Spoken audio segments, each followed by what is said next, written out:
Hello friends, welcome all on કૃષિ ભંડોળ. Friends, આજના આપણે નવા એમસીક્યુ સિરીઝની શરૂઆત કરીશું. ઓકે, તો સૌપ્રથમ આપણે આજના એમસીક્યુ સિરીઝની શરૂઆત કરીએ એની પહેલાં તમે આપણી ચેનલ કૃષિ ભંડોળ જે છે એને લાઇક કરો, શેર કરો અને સબસ્ક્રાઇબ કરો. ઓકે, તો ફ્રેન્ડ્સ, આજના આપણે જે એમસીક્યુ સેશન છે એની શરૂઆત કરીએ.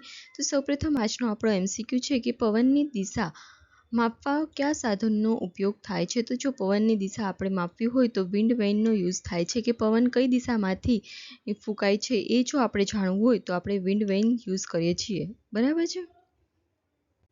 ત્યાર પછી જમીનમાં ભેજનું દબાણ માપવા કયા સાધનનો ઉપયોગ થાય છે. તો જમીનમાં કેટલો ભેજ રહેલો છે એ આપણે જો માપવું હોય તો એના માટે ટેન્સિયોમીટરનો ઉપયોગ થતો હોય છે.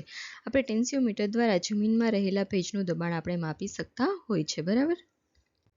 તે પછી પ્રકાશની તરંગ લંબાઈની માપણી કરવા માટે કયા સાધનનો ઉપયોગ થાય છે. તો પ્રકાશના તરંગ લંબાઈની જે આપણે માપણી કરવી હોય છે તો એના માટે સ્પેક્ટ્રોફોટોમીટર જે છે સાધન એનો ઉપયોગ થતો હોય છે કે તેના દ્વારા આપણે કેટલા તરંગ લંબાઈનો કયો પ્રકાશ આવેલો છે તે આપણે જાણી શકતા હોઈએ છીએ. બરાબર છે. ત્યારબાદ નેક્સ્ટ ક્વેશ્ચન, સોયાબીનનો ઉદ્ભવ કયા સ્થાન કયું છે. તો સોયાબીનનો છે સૌપ્રથમ ઉદ્ભવ થયો હતો કે જે ચીનમાંથી થયેલો હતો. બરાબર છે. વરસાદ માપવા માટે આપણે રેઇનગેજનો ઉપયોગ કરતા હોય છે. તો વરસાદ કેટલો પડ્યો છે, કેટલા સમયગાળા દરમિયાન કેટલો પડ્યો છે, આપણે બધી વસ્તુનો જો માહિતી આપણે મેળવવી હોય તો એના માટે આપણે રેઇનગેજ જે છે એનો યુઝ થતો હોય છે કે રેઇનગેજ દ્વારા આપણે વરસાદ માપી શકાતો હોય છે. બરાબર છે. ત્યાર પછી કુલ સૂર્યઘાત માપવા કયા સાધનનો ઉપયોગ થાય છે. તો જો કુલ સૂર્યઘાત માપવું હોય તો એના માટે પાયરેનોમીટરનો યુઝ થાય છે. પરંતુ જો ખાલી સૂર્યઘાત આપણે માપવાનું હોય તો પાયરેલિયોમીટરનો યુઝ થાય છે. ઓકે, બંનેમાં ડિફરન્સ છે. જો કુલ સૂર્યઘાત પૂછે તો પાયરેનોમીટર. ઓકે. ત્યારબાદ છે ગોલ્ડન રાઈસમાં કયા તત્વોનો મુખ્ય સ્ત્રોત હોય છે. તો ગોલ્ડન રાઈસ છે કે જેમાં વિટામિન એ છે કે જેનો મેઇન સોર્સ હોય છે. બરાબર છે. ત્યાર પછી સૂર્યઘાત માપવા કયા સાધનનો યુઝ થાય છે. તો સૂર્યઘાત માપવા માટે પાયરોહેલિયોમીટરનો યુઝ થાય છે. બરાબર છે. પાયરેનોમીટર છે તો કુલ સૂર્યઘાત અને પાયરેલિયોમીટર છે પાયરોહેલિયોમીટર છે મતલબ પાયરોહેલિયોમીટર છે તો એના માટે સૂર્યઘાત ખાલી આવશે, પરંતુ પાયરેનોમીટર છે તો કુલ સૂર્યઘાત આવે છે. ઓકે, બેમાં કન્ફ્યુઝન થાય એવું છે તો વ્યવસ્થિત રીતે તમે લોકો યાદ રાખજો. ઓકે. ત્યારબાદ છે બાષ્પીભવનની માપણી કરવા કયા સાધનનો ઉપયોગ થાય છે. તો બાષ્પીભવન કેટલું થયું છે એ આપણે ચકાસવું હોય તો એના માટે ઇવાપોરીમીટરનો યુઝ થતો હોય છે. ઇવાપોરીમીટર દ્વારા આપણે જાણી શકીએ છીએ કે કેટલું બાષ્પીભવન થયું છે એ. ઓકે.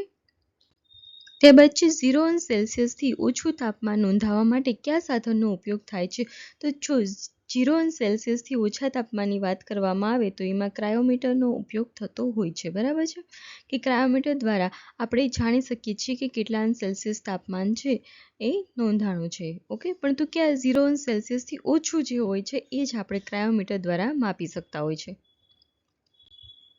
અને દૂધમાં ફેટનું પ્રમાણ માપવા માટે કયા સાધનનો ઉપયોગ થાય છે. તો જો દૂધની વાત કરવામાં આવે તો દૂધમાં કેટલા પ્રમાણમાં ફેટનું પ્રમાણ રહેલું છે એ આપણે જાણવું હોય તો એના માટે આપણે લેક્ટોમીટરનો યુઝ થતો હોય છે.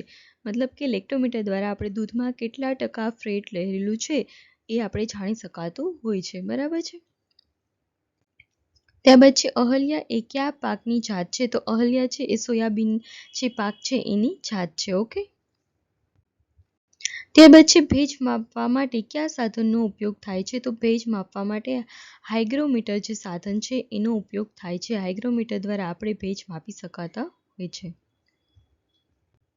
ત્યારબાદ છે નિહારિકા એ કયા પાકની જાત છે. તો જે નિહારિકા જે છે એ ઈસબગુલ જે પાક હોય છે એની જાત છે. બરાબર છે.